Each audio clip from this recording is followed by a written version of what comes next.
آج کل تبلیغ کے اوپر بہت زور ہے. ہر جگہ آپ کے ارشادات کی روشنی میں ہر داعی اللہ چاہتا ہے کہ اسے پھل عطا ہو، پھل عطا ہو اللہ تعالیٰ کی طرف سے.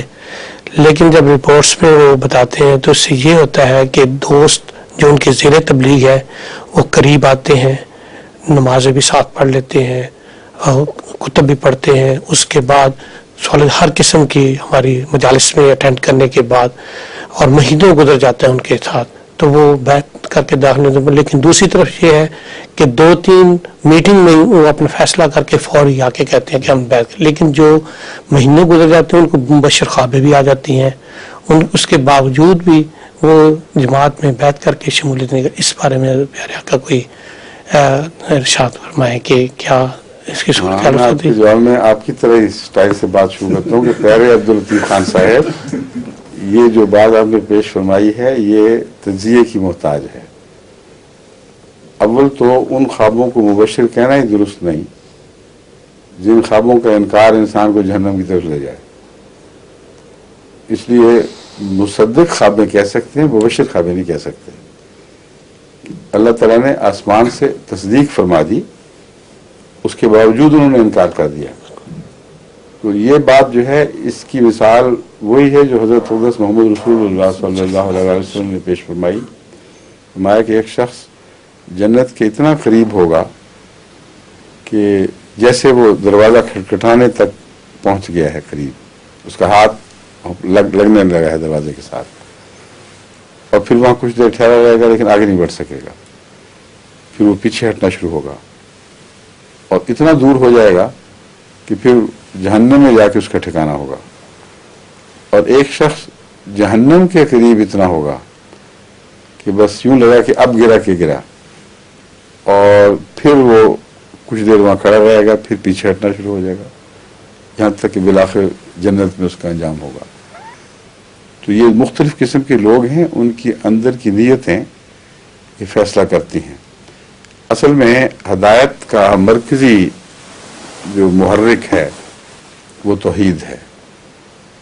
جو شخص توحید سے چمٹا رہے اور خدا کو ہر دوسرے پر فوقیت دے وہ ضرور ہدایت پا جاتا ہے. اس کو کوئی دنیا کی خواہش، کوئی خوف روک نہیں سکتے ہدایت سے. اور وہ لوگ جنہوں نے جو توحید کے زبان سے قائل ہوں لیکن عملاً اپنی خواہشات کی، دنیا داریوں کی، تعلقات کی پوجا کرتے ہوں، ان کو سمجھ آتی بھی ہے تو جرأت نہیں ہو سکتی کیونکہ دراصل وہ موحد نہیں ہے. ایسی صورت میں قرآن کریم کا جو یہ بیان ہے وہ سمجھ آ جاتا ہے کہ جانتے بوجھ کے انکار کر رہے ہیں. اب کون ہے جو جان بوجھ کر انکار کر سکے؟ بظاہر تو انسانی نفسیات کے خلاف بات لگتی ہے، لیکن یہ جب سمجھتے ہیں کہ ان کا مقصد اعلیٰ کیا ہے جس سے ان کا تعلق ہے، اگر وہ دنیا ہے تو جان بوجھ کر بھی وہ پھر دیکھنے کے باوجود دنیا کی طرف ہٹیں گے، دنیا کو دین پر فوقیت دیتے ہیں. اور جہاں دین کو دنیا پر فوقیت دینی شروع کی جائے وہاں یہ کوئی روکیں حائل نہیں ہو سکتی. جہاں سمجھ آئی وہی قبول کر لیا. تو یہ سعید لوگ ہیں جو قبول کرتے ہیں.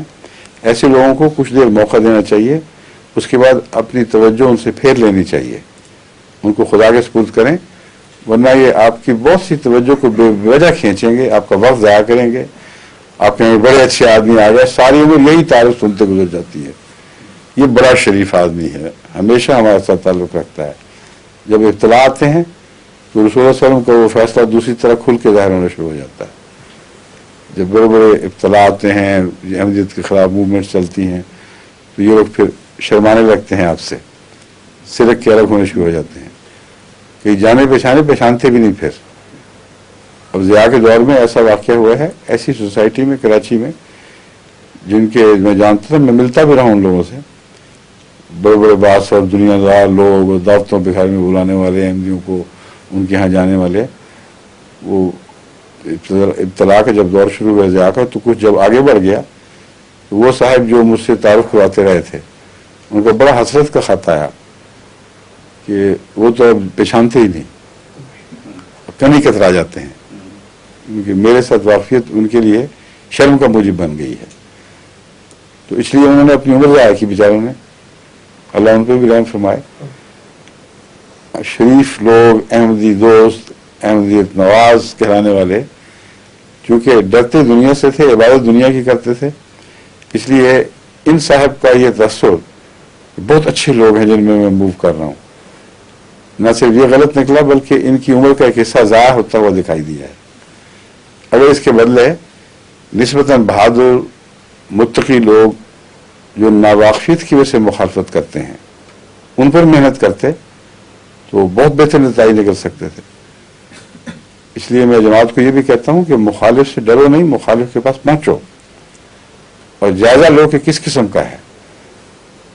بعض ٹھوس دلیلوں کے ساتھ مجبور ہو جاتا ہے ہاں میں لانے پر, وہ لازماً آپ کا حصہ ہے, وہ اس میں تقوی ہے. اور بعض جو ہیں وہ ٹھوس دلیلوں کے باوجود سر ہلاتے ہیں اور کہتے ہیں نہیں یہ نہیں یوں ہے, ان کو چھوڑ دیں. وہ ان لوگوں میں ہیں کہ سوام علیہم انذرتہم ام لم تنذرہم لا یؤمنون, برابر ہے تم ان پہ سر مارو نہ مارو, جو کوشش کرو نہ کوشش کرو, وہ ایمان نہیں لائیں گے بہرحال. تو اس لیے تبلیغ کے وقت حکمت بڑی ضروری ہے, اور ایسے لوگوں کو جو آپ کے دائرے میں ایسا کام کر رہے ہیں ان کو سمجھائیں کہ اپنا قیمتی وقت ضائع نہ کرو. اگر تو مجبوری ہو, ایک انسان کے پاس صرف کلر زمین ہی ہو, شور زمین ہی ہو, تو اسی میں اس نے بیچارے نے محنت کرنی ہے. لیکن اچھی زمینیں موجود ہوں اور شور پہ جا کے وہ ہل چلاتا رہے تو اس سے زیادہ بیوقوف ذمہ دار کوئی نہیں ہوگا. پہلے اچھے ٹکڑے تو سنبھال لو. خدا کی مخلوق میں بڑے اچھے اچھے لوگ موجود ہیں, سعید فطر ایک بہادر اور ہر مذہب میں موجود ہیں. ان سے جب رابطہ ہو تو پھر دیکھیں ان کی رسپانس کیسی شاندار ہوتی ہے. تو چننے کی طرف رجحان پیدا کریں.